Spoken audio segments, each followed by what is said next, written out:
Bonjour, merci d'être là. Il est 13h30, je vous propose qu'on démarre. Donc le thème de cette heure qu'on va passer ensemble, c'est la contractualisation agile. Alors j'ai rajouté à propos de la contractualisation agile, parce qu'on va préciser tout de suite de quoi on va parler dans cette session. Alors d'abord, on est à Agile Tour Montpellier. Et je remercie l'équipe d'organisation de tout ce qu'ils ont fait et puis de nous accueillir et de nous permettre d'échanger aujourd'hui. Et puis voilà, on a eu un certain nombre de sponsors et je pense que c'est important aussi dans ce type d'organisation d'avoir des sponsors qui nous permettent d'avancer. Alors de quoi est-ce qu'on ne va pas parler dans cette session? Je ne vous parlerai pas des contrats qui concernent l'agilité. Mon nom c'est Jean-François Jagodzinski, je suis coach agile, j'ai été développeur, analyste programmeur, chef de projet, j'ai eu la responsabilité d'un service client chez un éditeur, j'ai été DSI, je suis revenu au projet, j'ai été directeur de projet, consultant, et puis aujourd'hui donc je suis coach agile en indépendant. Tout ça pour dire que je ne suis pas juriste, je ne suis pas acheteur et je ne suis pas particulièrement qualifié pour vous parler de ce qu'il faudrait faire en termes de contrat. Mais il y a des choses qui existent, hein. Il y a un site très bien de Peter Stevens qui a été retraduit en français par Fabrice Ametti, je crois que c'est Agilarium il me semble sur son blog. Donc là vous aurez 10 types de contrats possibles pour gérer l'agile. Donc je ne vais pas non plus vous parler des avantages de l'agilité. Si vous êtes là, j'espère que soit vous êtes convaincu, soit vous cherchez à l'être, soit vous vous informez. Je vais vous laisser vous faire vos opinions et votre choix. Et puis je ne vais pas non plus vous dire comment ça fonctionne.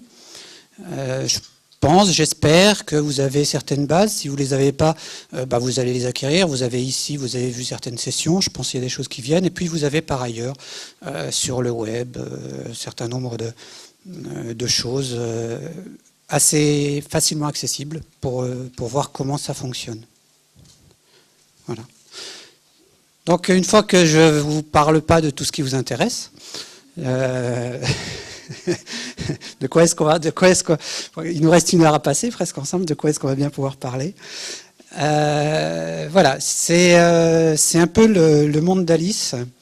Alice, quand elle passe de l'autre côté du miroir, il se passe un certain nombre de choses qui ont l'air de se comprendre. Ça a l'air assez logique pour ceux qui y sont, mais pour elle, il y a un moment donné, il y a des décalages.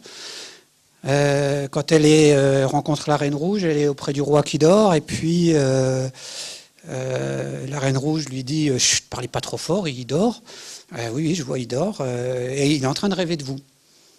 Et Alice, elle dit « Mais c'est idiot, comment vous pouvez savoir qu'il rêve de moi ?» Elle dit « C'est évident, s'il ne rêvait pas de vous, vous ne seriez pas là. » Ça se comprend d'un certain point de vue, c'est une certaine logique, c'est juste pas celle d'Alice. Elle a peut-être un petit peu du mal à comprendre.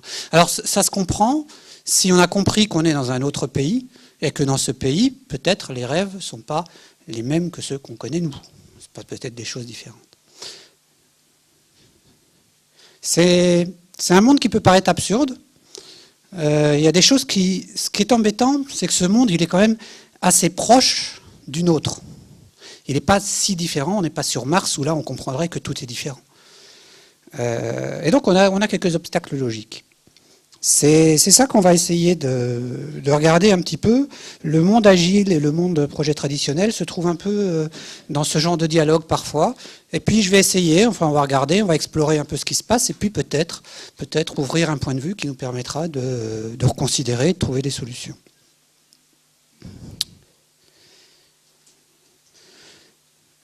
La dissonance cognitive.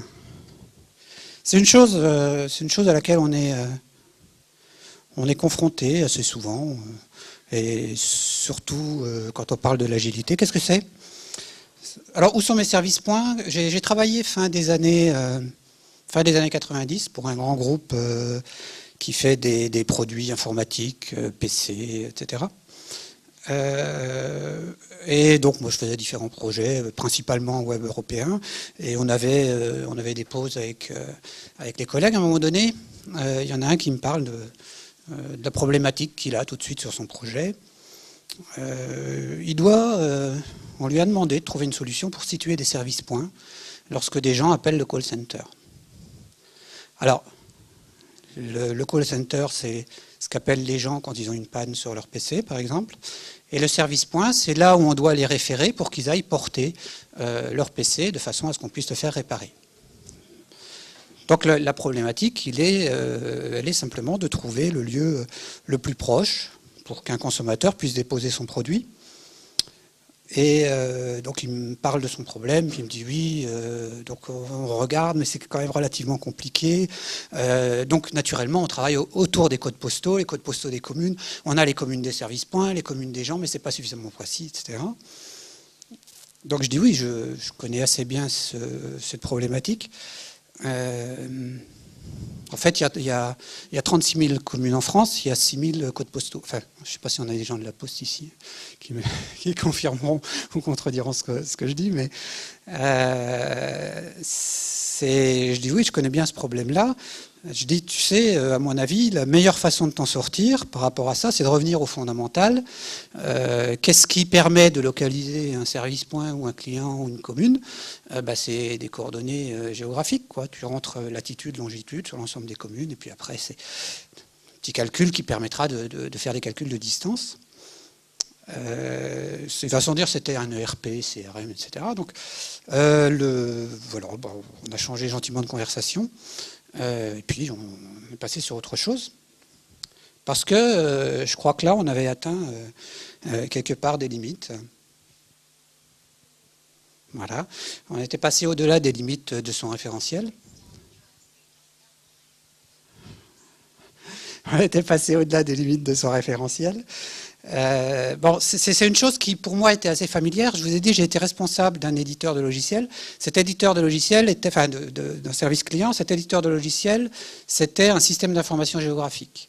Ce sont des systèmes qui étaient dans les années, donc j'ai fait ça dans les années 90, donc pratiquement 10 ans avant cette conversation.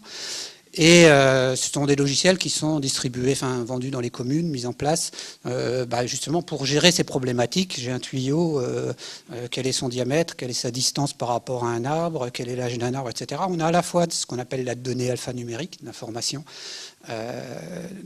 factuelle, et puis un endroit où c'est localisé. Ça permet de faire des choses. Tout le monde, enfin, je pense pas que quand je lui ai offert cette option, je lui ai parlé une autre langue. Je pense que c'était quelqu'un qui faisait de la montagne en plus. Donc bon, les cartes, les latitudes, longitudes, les bateaux, enfin tout ça on sait. Donc c'est pas quelque chose qui est totalement hors de notre portée. C'est juste qu'à un moment donné, c'est pas dans notre référentiel présent. Et donc on peut pas le prendre en compte. C'est ce qu'on appelle la dissonance cognitive. Et aujourd'hui, si je vous parle de ça, je pense que ça vous parle peut-être un peu davantage parce que 5 ans après est apparu ça.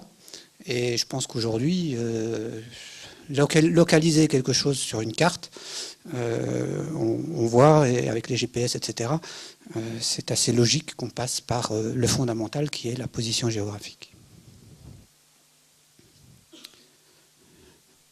Donc la dissonance...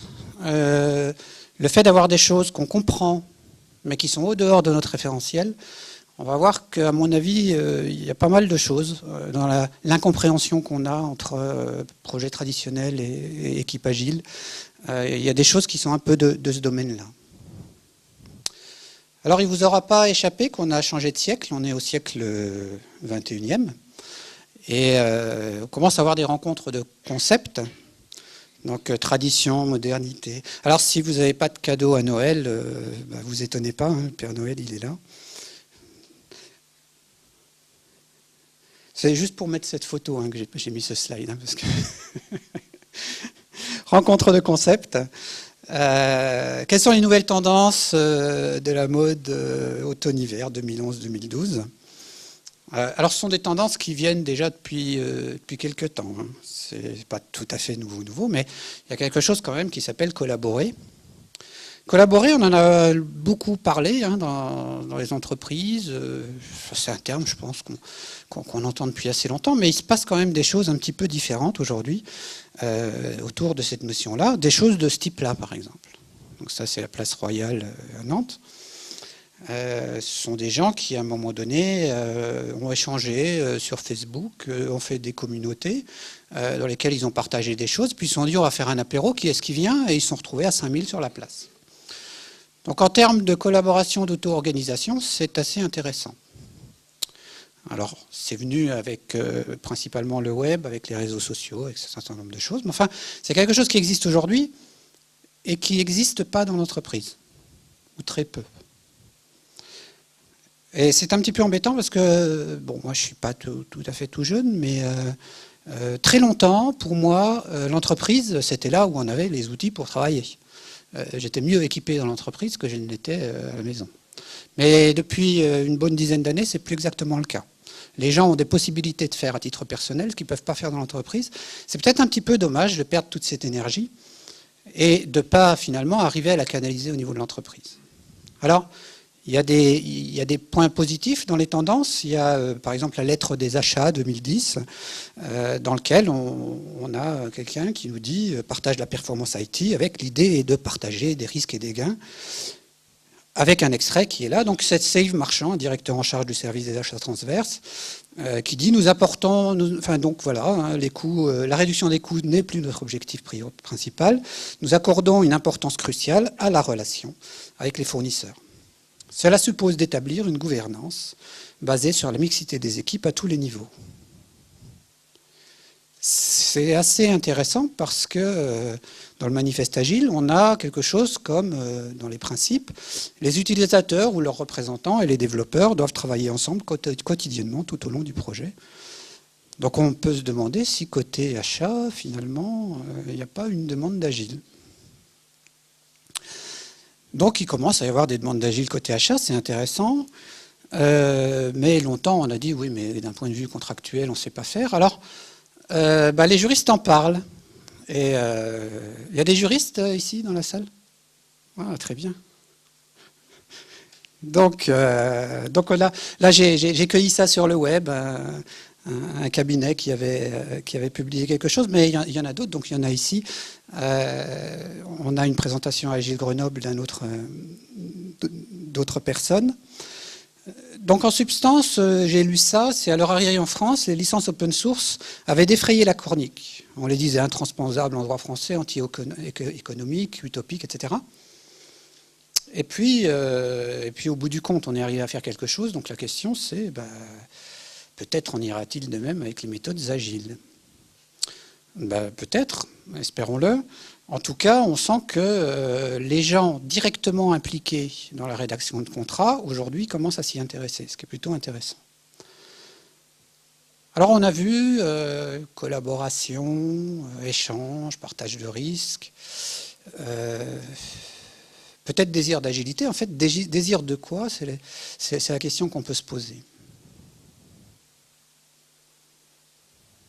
Pourquoi est-ce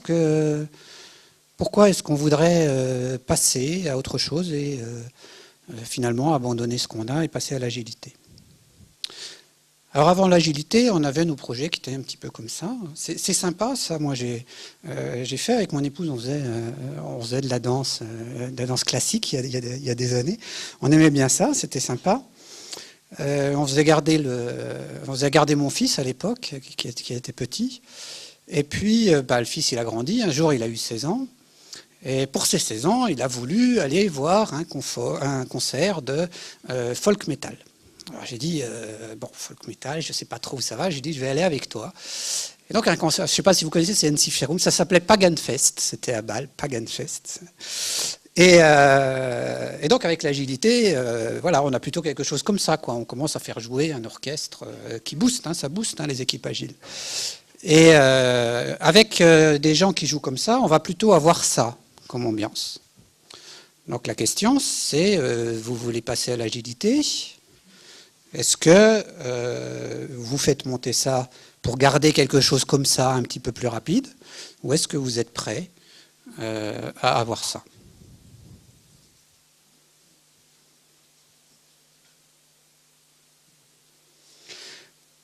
Parce que si vous n'êtes pas prêt à avoir ça, réfléchissez à l'intérêt de passer à l'agilité pour avoir la même chose que ce que vous aviez avant. Si vous passez à l'agilité, ce n'est pas pour avoir la même chose que ce que vous aviez avant. C'est pour avoir plus de choses et pour être meilleur.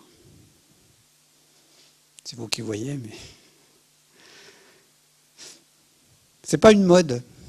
C'est pas une mode, et regardez bien et réfléchissez à ce qu'on fait quand on passe à l'agilité. Et donc, je vous propose de réfléchir un petit peu ensemble. Un axe de réflexion, c'est qu'est-ce qu'on achète finalement quand on achète du logiciel. Alors je me place là du côté client qui achète, hein, s'il y a des gens qui fournissent. Le discours est le même, mais vu de l'autre côté. Hein. Mais là, je vais parler aux entreprises qui achètent du logiciel. Qu'est-ce qu'on achète? Donc j'achète un logiciel élaboré à façon, selon ma demande. Alors à façon, c'est un terme qui dit que c'est moi qui demande, éventuellement je peux même fournir du matériel, mais je délègue complètement le fait de faire à quelqu'un d'autre. Vous me corrigez si je suis faux? Les juristes valident à peu près. Donc on va en tout cas l'accepter pour cette session en disant à façon, ça veut dire ça. Ça veut dire moi je dis ce que je veux et puis je délègue à quelqu'un le rôle de le faire. Alors, on pourrait dire aussi, j'achète un logiciel élaboré à façon et parfaitement adapté à mon besoin. C'est ça que je veux. Je veux un logiciel qui soit parfaitement adapté à mon besoin.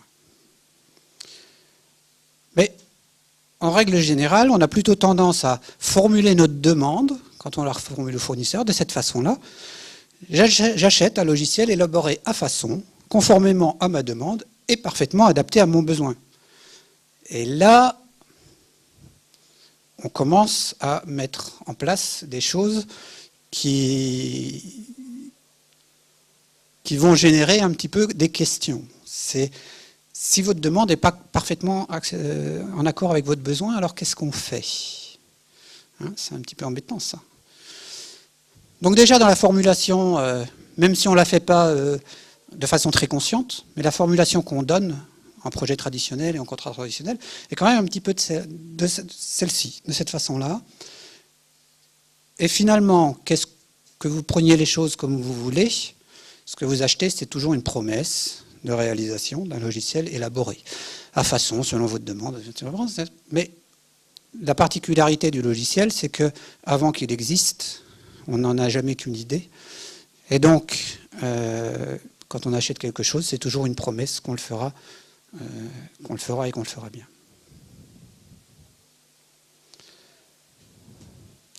Donc la question qu'on a, c'est entre deux promesses, laquelle est-ce que je choisis? Vous avez un menu qui est très appétissant, et puis vous avez une assiette qui n'est pas forcément très luxueuse, mais qui est assez concrète.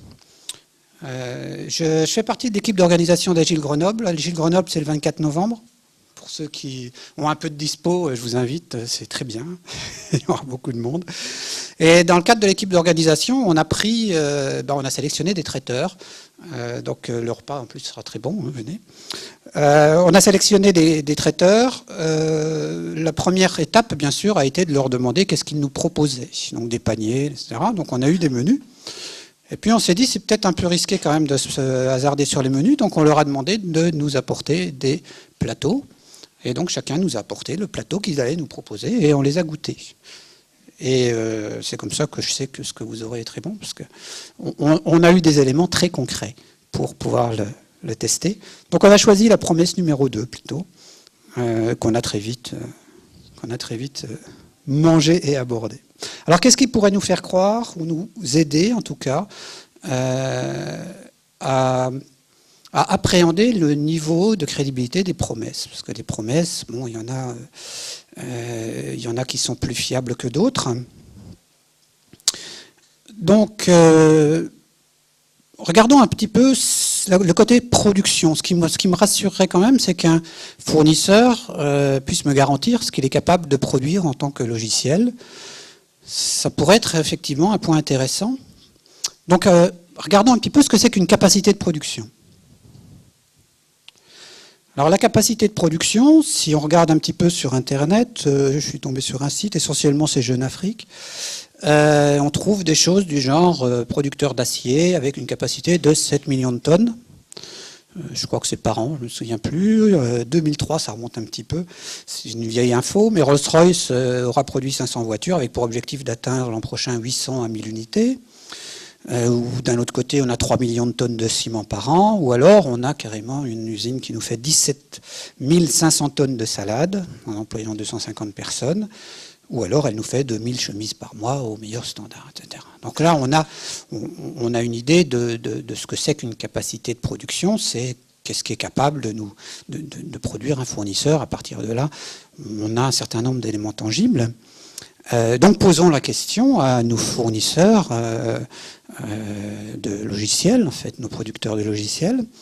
Et là, ils vont vous répondre quelque chose comme ce projet, oh là, c'est 2000 hommes-jours, enfin 2000 jours hommes, je sais pas, non, 2000 jours hommes.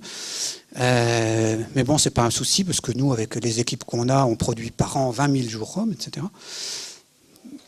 Donc, bon, personnellement, moi, je préfère que vous mettiez ceux en rouge, si je pouvais les avoir, sur le projet, ça serait plus sympa, quoi.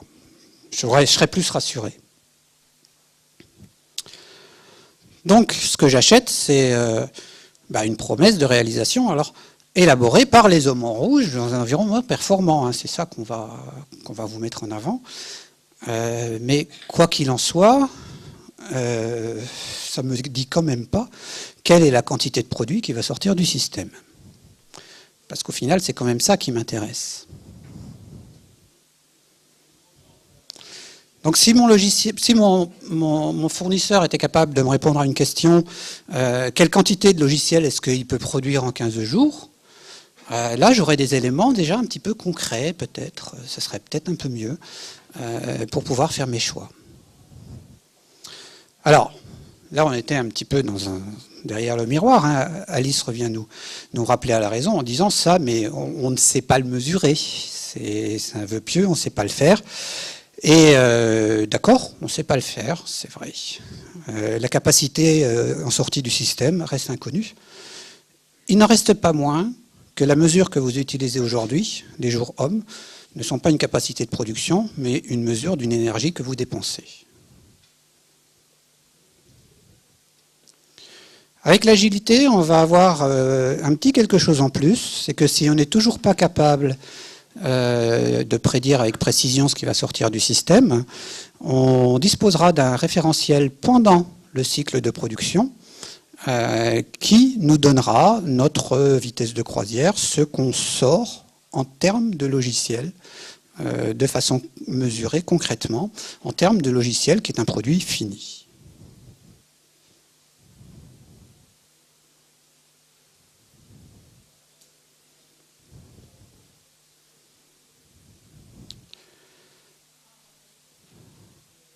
On parle beaucoup de projets en informatique. Je vais plutôt utiliser le terme de production logicielle. J'ai entendu ce matin, je ne sais plus, dans une présentation, qui disait oui, mais ça c'est plutôt le côté des éditeurs, la production. Quand on fait un logiciel à façon qui n'est pas un logiciel destiné à être vendu à grande échelle, mais qu'on le fait pour un client particulier, on parle de projet. On parle de projet. Oui. Il reste pas moins que le fondamental de ce projet, c'est quand même une production logicielle. Et donc, je préférerais utiliser le terme production logicielle. Alors ça, c'est pas Agile Grenoble, hein, on ne va pas jusque-là. Il y a deux poulets. Donc, lequel préférez-vous ? C'est difficile comme question. Alors, je vous donne un indice. Le poulet numéro 1, c'est un poulet qui a été élevé en batterie. Le poulet numéro 2, c'est celui qui vient d'un élevage d'agriculture biologique.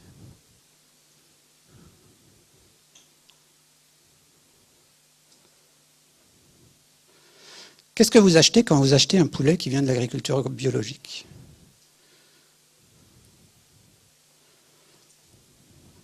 Vous achetez un processus de production. En fait, c'est ça. Le poulet, c'est un poulet. Sauf que pour certaines raisons, vous préférez ce processus de production. Alors, ces raisons, elles sont variées, et puis elles sont sans doute diverses en fonction des individus. Il y en a parce que ce processus de production me garantit que ce que je mange est bon pour la santé, ou ne contient pas en tout cas de produits avec des pesticides, n'a pas été traité aux antibiotiques, etc. Et donc je considère que c'est bon pour ma santé. Donc je fais le choix de ce processus de production. Après, il peut y avoir c'est bon pour l'environnement, enfin plein d'autres choses, quoi. Alors vous avez d'autres processus de production qui existent, élevés en plein air par exemple, ça peut vous satisfaire, il n'y a pas de souci. Juste, c'est pas bio. Si c'est élevé en plein air, d'accord, les poulets y courent, mais rien ne vous garantit qu'ils n'ont pas d'antibiotiques. Enfin, qu'ils n'ont pas été piqués aux antibiotiques et nourris avec des OGM. Bon. C'est le choix que vous faites, vous êtes libre de le faire. Ce qui est intéressant, c'est que quand vous faites celui-ci, vous le faites en conscience de ce que vous achetez. Quand vous allez au travail, vous allez manger votre poulet, bio ou pas, et là vous êtes confronté à un achat de logiciel. Et donc, la question qui va se poser aujourd'hui, qui ne se posait pas il y a quelques années, c'est quel mode de production logiciel je vais prendre. Donc le mode de production logiciel traditionnel, c'est celui-ci. Il est centré document. Donc, c'est-à-dire qu'une bonne partie du travail qu'on fait sert à générer du document. Ce document est la base après qui sera utilisée pour faire le produit. L'ensemble de notre process est basé sur le document. Hein. Si vous retirez le document, le document c'est un bâton de relais. Hein. C'est une fois que j'ai validé, hop, tu peux démarrer. Si j'ai pas de document, je peux plus fonctionner. Hein. Donc, et puis ce document contient de l'information. Donc ça, c'est toute la logique, hein, qui est la logique du projet traditionnel, avec une équipe, chef de projet, etc. Bon, ça c'est le mode, le processus de construction logicielle classique. Et puis vous avez un autre processus qui est le processus agile. Donc là, ce n'est pas un document que vous mettez au cœur, c'est un produit. Et donc vous allez regarder les aspects du projet ou de la production de votre logiciel en le concentrant sur le produit. Donc l'idée, c'est de maximiser le travail sur le produit. Ce produit, pour être réalisé, il a besoin d'un petit process, un process agile, et puis il a besoin d'énormément d'informations, beaucoup plus d'informations que n'est capable de véhiculer un document, et de façon beaucoup plus rapide. Donc on va mettre les équipes ensemble de façon à ce qu'elles discutent pour avoir la bonne information. L'information, c'est la matière première. Cette information, en fait, elle n'a pas d'autre but que de se transformer en logiciel. Bon. Donc l'idée, c'est de prendre de la matière et de la transformer en logiciel. Donc on a un processus qui est centré sur le produit. Et ce processus, voilà, ce processus qui est le mode de production agile, en fait, c'est un processus qui fonctionne bien et qui garantit une très bonne qualité de ce qu'on sort et qui garantit un bon retour sur investissement.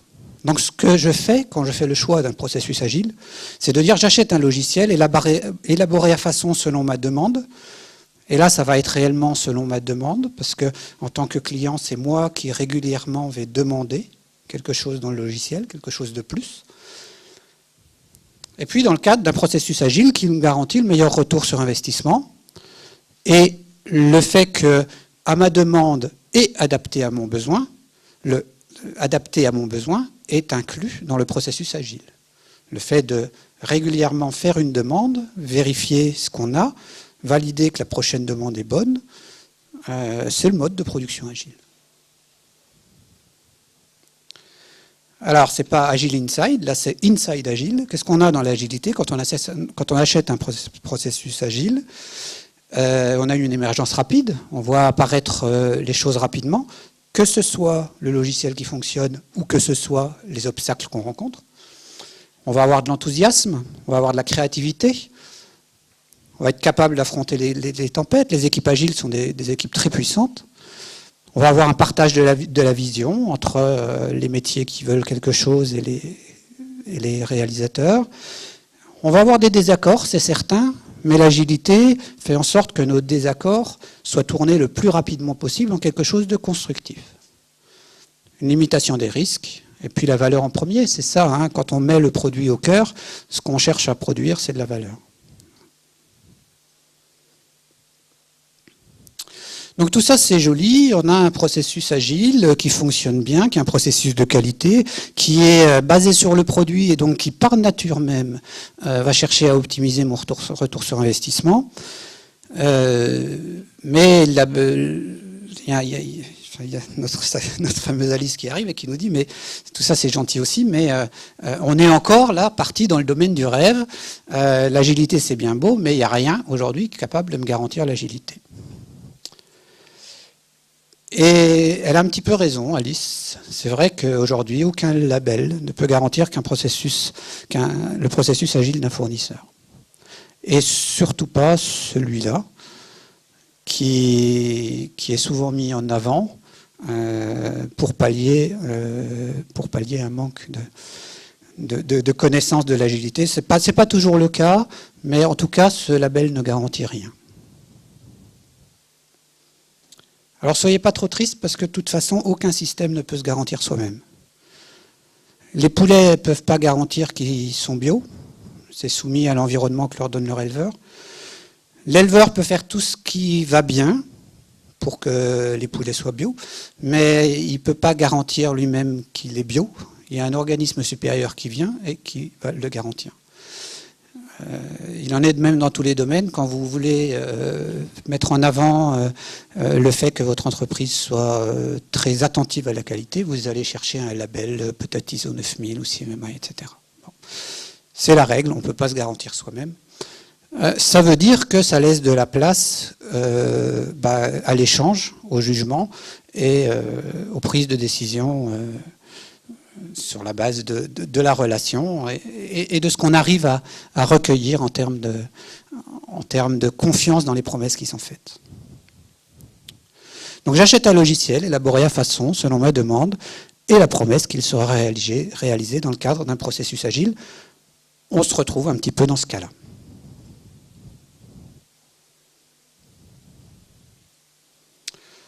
Comment va être garanti le retour sur investissement? Parce que j'ai dit dans le cadre d'un processus agile, qui va me garantir le meilleur retour sur investissement.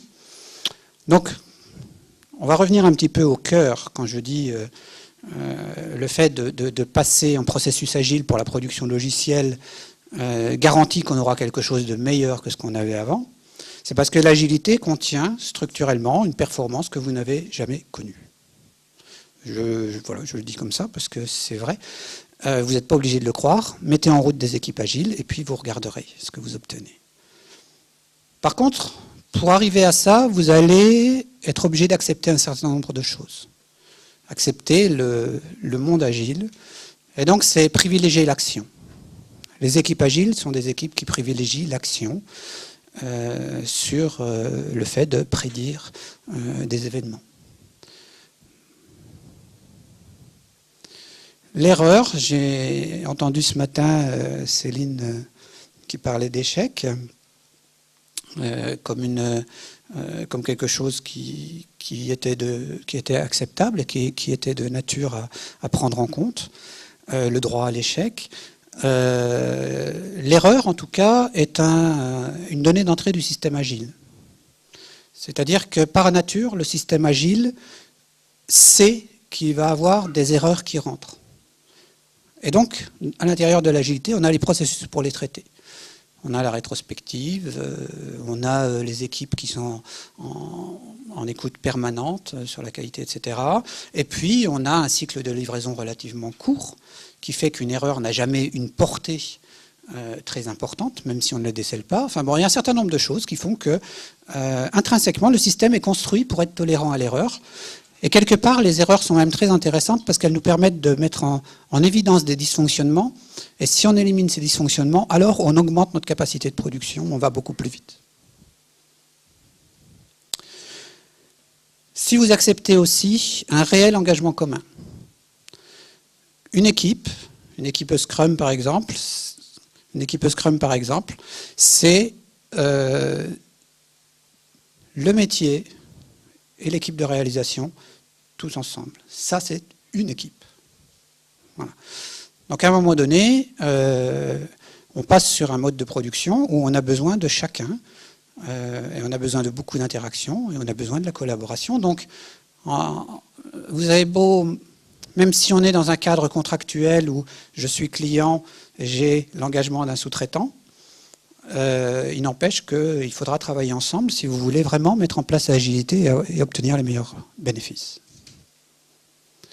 Il faudra accepter de mettre l'équipe au cœur. Donc ça, c'est l'arbre de la performance que je dessine quelquefois, assez souvent, même quand je démarre des équipes. Ça vient d'une personne qui s'appelle Lisa Atkins, hein, qui a écrit un livre sur le coaching des équipes agiles. J'aime bien ça, parce que c'est une métaphore qui représente assez bien ce qu'on attend. Donc c'est à la fois basé sur des valeurs, et puis sur ces valeurs pousse un arbre qui donne un certain nombre de fruits. La valeur métier, plus vite, la juste valeur. Des résultats insoupçonnés, c'est ce que je vous dis. Hein. On n'attend pas la même chose que ce qu'on avait avant. Hein. On attend des choses qui sont bien meilleures, mais on les attend simplement. Enfin, on aura des choses qu'on n'attend pas, simplement parce que les équipes sont parfaitement engagées et motivées. Donc, un projet agile, c'est à la main de l'équipe, et il faut la laisser à la main de l'équipe. Donc, l'agilité contient une performance que vous n'avez jamais connue, si vous acceptez l'effort de la mettre en place correctement.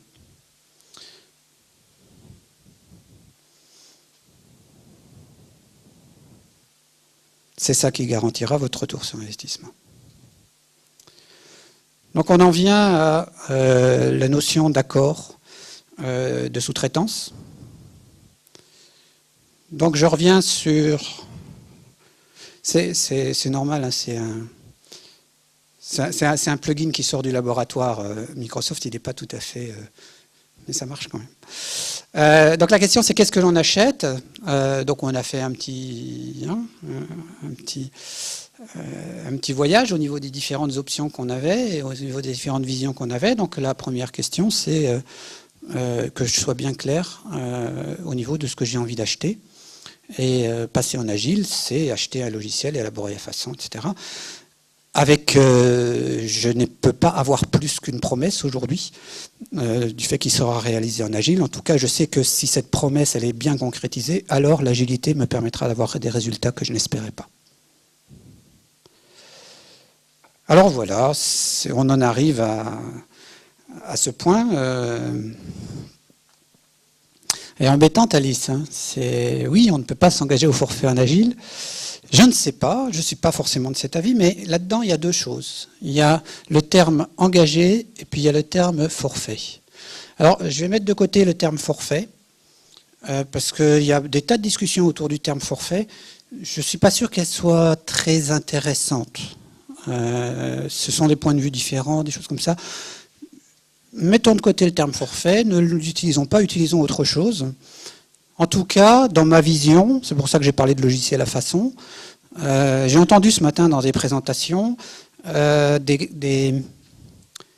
certaines problématiques sur les équipes, sur le fait de gérer des carrières, le fait de gérer les salaires au niveau des différentes équipes, et puis il y en a bien d'autres, le fait d'avoir à un moment donné besoin d'un spécialiste, etc.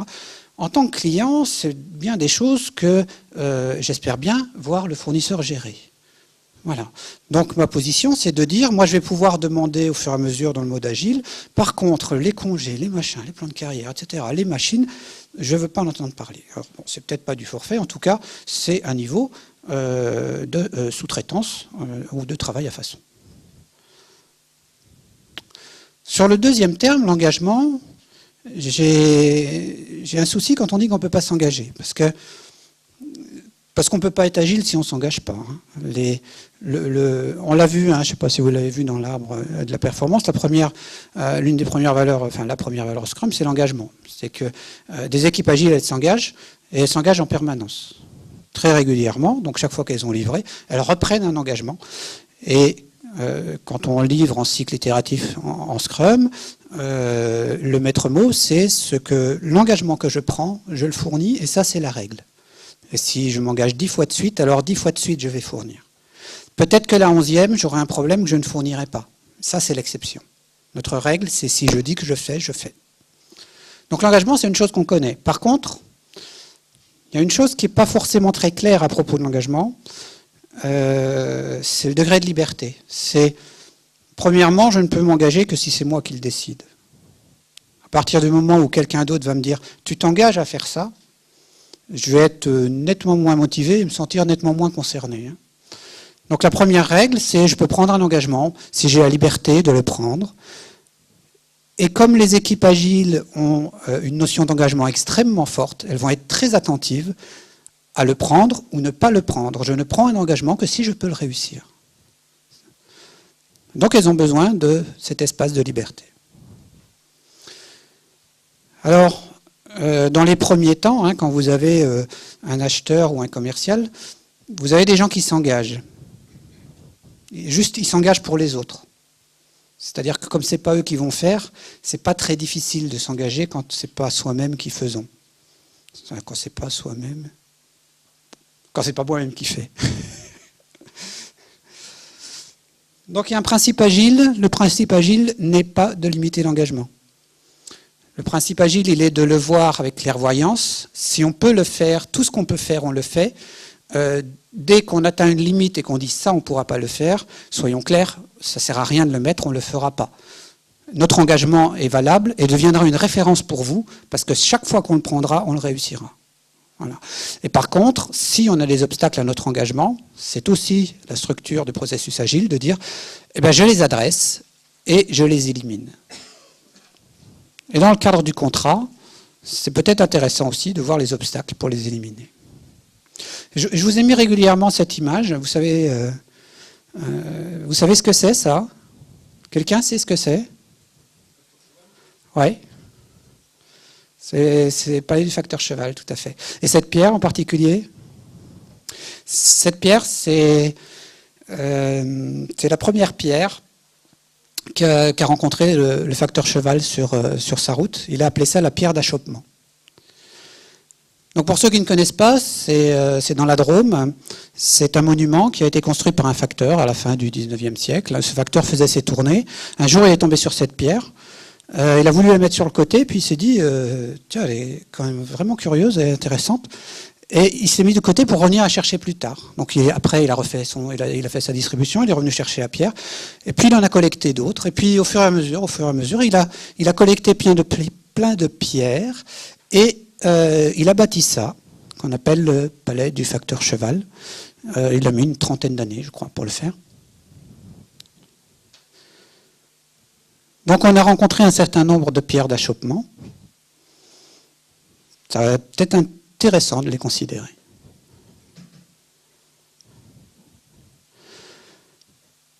Donc quand vous allez regarder cette question, cette problématique de comment est-ce qu'on peut finalement trouver un contrat, une solution qui fasse qu'on arrive à faire vraiment de l'agilité, il y a un certain nombre d'hypothèses que vous devez voir. La première, c'est que si vous allez dans l'agilité, c'est pour avoir plus. Vous aurez un meilleur retour sur investissement, et mieux vous ferez l'agilité, mieux ça se passera. Ensuite, ça c'est vrai aujourd'hui et c'est vrai dans l'agilité, on ne sait pas ce qu'un système peut produire. Alors aujourd'hui, dans le projet traditionnel, on passe par tout un tas de tests, de comparaisons sur des chiffres, sur des choses comme ça. L'intérêt de ce processus, c'est qu'à partir d'un certain moment, quand on manipule beaucoup les choses, on commence par sentir qu'elles existent et après, on fait des choix. Je ne suis pas sûr qu'on ait toutes les bonnes informations, ni aujourd'hui.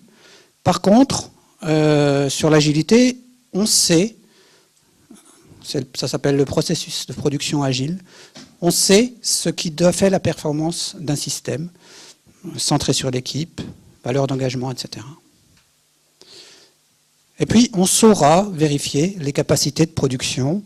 Une fois qu'on aura mis le système en route, on saura vraiment ce qu'il donne en capacité de production.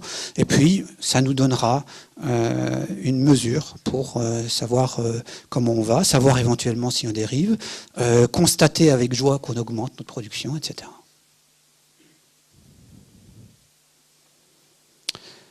forcément, on va se retrouver sur un problème de confiance.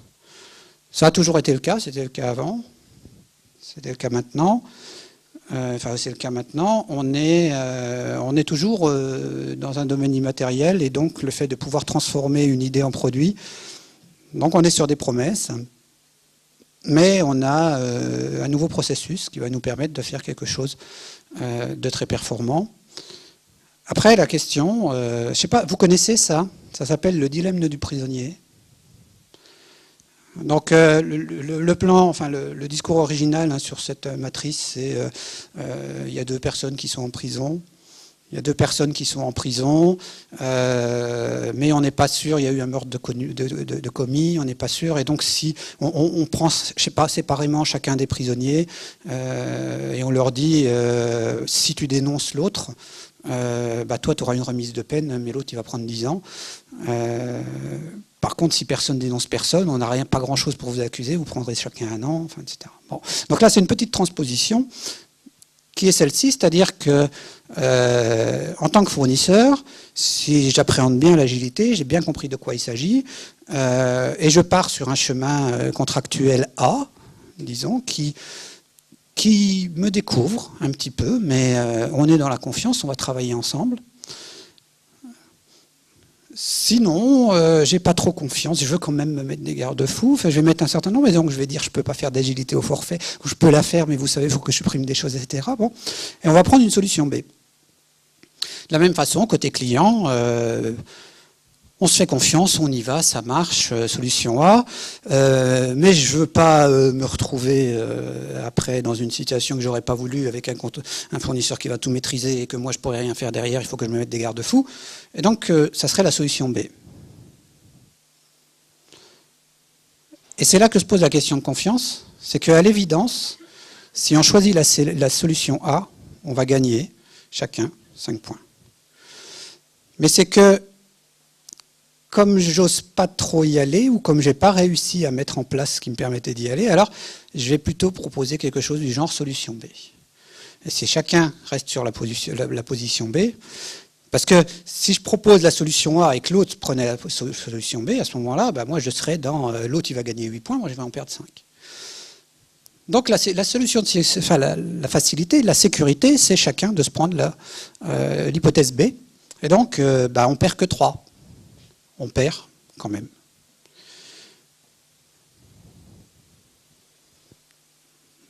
Donc faites en sorte de pouvoir passer à la solution A. C'est la seule solution gagnante.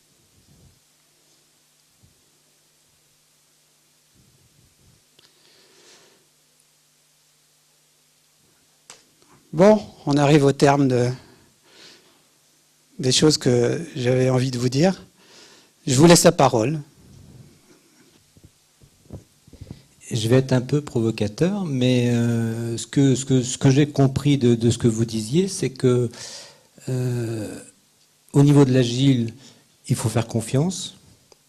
On ne peut pas faire de forfait et on ne peut pas s'engager sur un résultat final puisque ce sera mieux que ce qu'on imagine.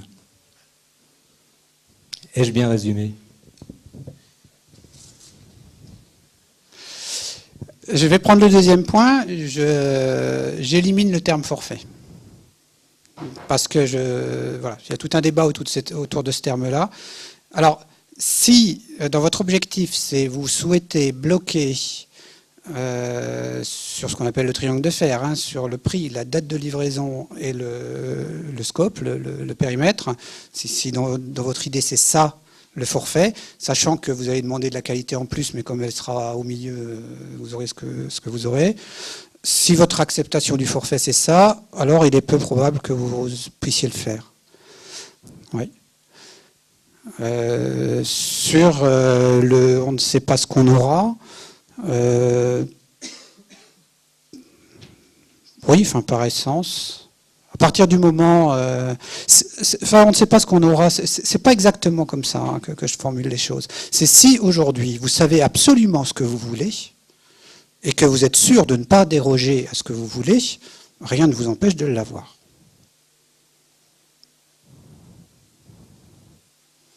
La première c'était quoi, la première assertion?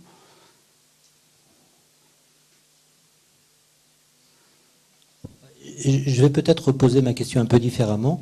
Quand il y a une relation commerciale entre deux entreprises, un client et un fournisseur, il faut bien fixer quelques règles en matière d'engagement de part et d'autre. Et c'est là où en fait j'ai un peu de mal. Alors je vais pas faire l'apologie du forfait. Je suis d'accord avec vous. C'est quelque chose qui parfois tire la qualité vers le bas et les résultats sont pas très bons. Mais cela dit, encore une fois, lors d'une relation commerciale entre deux entreprises, il faut bien se mettre d'accord sur un minimum de règles. Oui, je ne suis pas opposé à ça. Je ne suis pas opposé à ça. Je ne dis pas qu'il n'y a pas des règles à mettre en place, des choses à observer. Je dis que les instruments que l'on a avec l'agilité, la visibilité que cela nous donne, les repères qu'on a, ne sont pas ceux qu'on avait dans le projet traditionnel. Et donc, vouloir calquer un modèle de contrat qui a été fait pour autre chose que ça pose quelques soucis. C'est pour ça que je parle de contractualisation de sous-traitance agile. Je dis simplement, aujourd'hui, et je ne suis pas, comme je vous ai dit, moi je n'ai pas de réponse à apporter. Il y a des réponses, hein, il y a un certain nombre de types de forfaits. Je ne pense pas que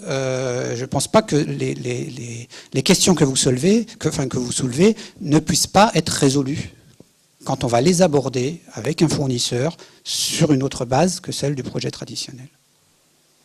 C'est un point de vue. Et puis c'est quelque part une invitation. Et je pense que si on a des juristes ici, c'est peut-être aussi qu'il y a une réflexion qui va dans ce domaine. On parle beaucoup d'agilité pour tout ce qui concerne en fait le développement. Nous, quand on a mis en place en fait l'agilité, très vite en fait au niveau RH, ça s'est répandu sur l'ensemble de l'entreprise. Et c'est devenu en fait une méthode de travail commune en fait à l'ensemble des équipes. Du coup, est-ce que l'agilité en fait a vocation qu'à gérer en fait les développements informatiques, ou est-ce qu'elle peut en fait se transposer pour devenir une méthode de travail universelle en quelque sorte? Comment est-ce que ça a fonctionné chez vous? Eh ben, on a repris en fait la méthode Scrum et en fait on a distingué en fait des tâches récurrentes au vrai projet en fait qu'on a isolé sur 2 murs à part.